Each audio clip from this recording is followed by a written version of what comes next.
जय Hind friends, BA third year के student 2024 का ये पेपर है।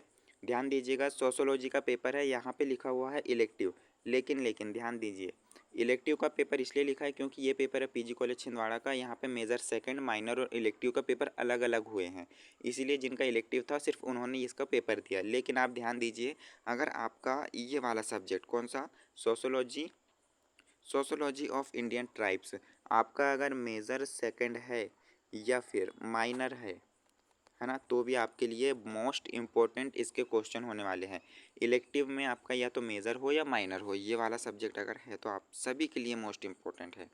ठीक है फ्रेंड्स, तो फिर चलिए बिना देरी किए जल्दी से सब्सक्राइब कर लीजिए चैनल को, क्योंकि हम यहाँ पे आपको सारे आईएमपी क्वेश्चंस प्रोवाइड कर रहे हैं। जिन्होंने सब्सक्राइब नहीं किया वो सब्सक्राइब करेंगे। टेलीग्राम ग्रुप की लिंक डिस्क्रिप्शन पे, टेलीग्राम ग्रुप पे ज्वाइन हो जाइएगा।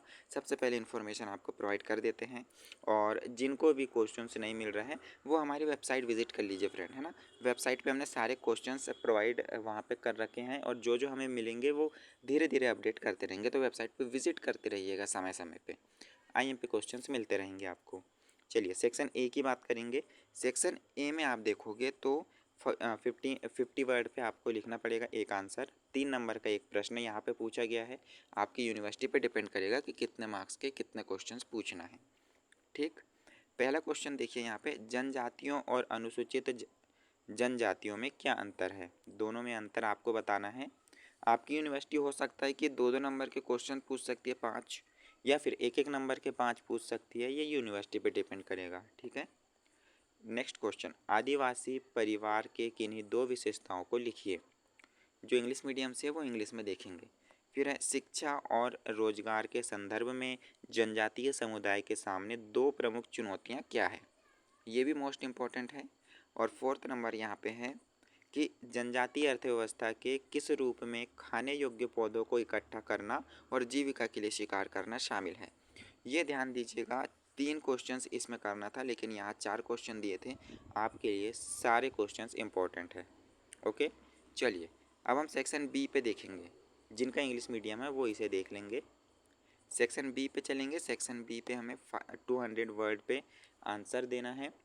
यहाँ पे देखेंगे तो 4 क्वेश्चंस करना था, जो कि एक क्वेश्चन 9 नंबर का था, है ना।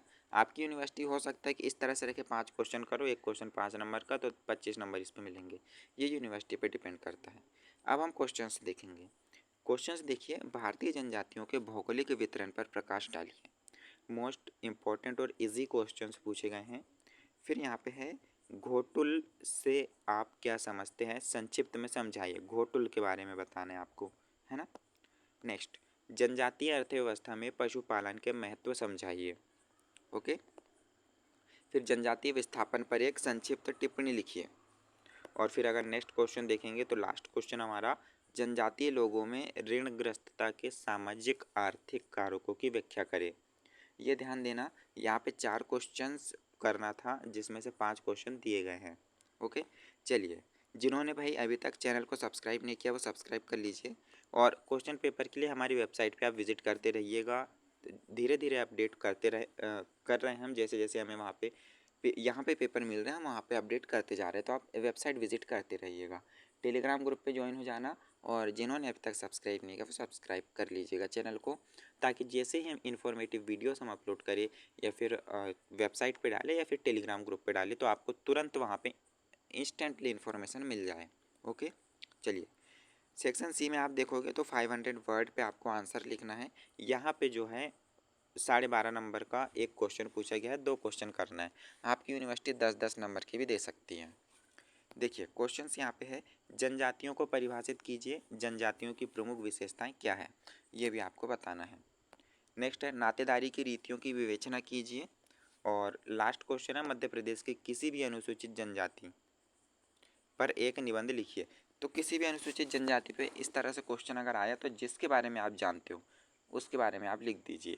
ओके, अगर आप जैसे जनजाति क्षेत्र से ही आप अगर आते हो तो आप जिस जनजाति से आप अपने बारे में लिख सकते हो, अगर आप जनजाति क्षेत्र से आते हैं तो। अदरवाइज़ अगर आप जनजाति से नहीं आते हैं तो आप जिसे भी सबसे ज़्यादा जानते हैं उसके बारे में आप लिख सकते हैं।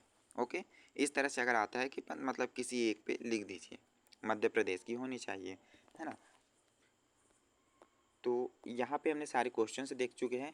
हालांकि आप यहाँ पे जो है गोंडों के बारे में लिख सकते हैं, भील के बारे में लिख सकते हैं, सहरिया हुए, भारिया हुए, तो कोरकू हुए, जिनके भी बारे में जानते हैं वो आप लिख दीजिएगा। ठीक है फ्रेंड्स, तो चलिए सब्सक्राइब कर लीजिए, नोटिफिकेशन बेल को भी ऑन कर लीजिएगा, दोस्तों को शेयर कर देना, टेलीग्राम ग्रुप पे ज्वाइन हो जाना और वेबसाइट विजिट करते रहिएगा। मिलते हैं नेक्स्ट वीडियो में, तब तक के लिए जय हिंद।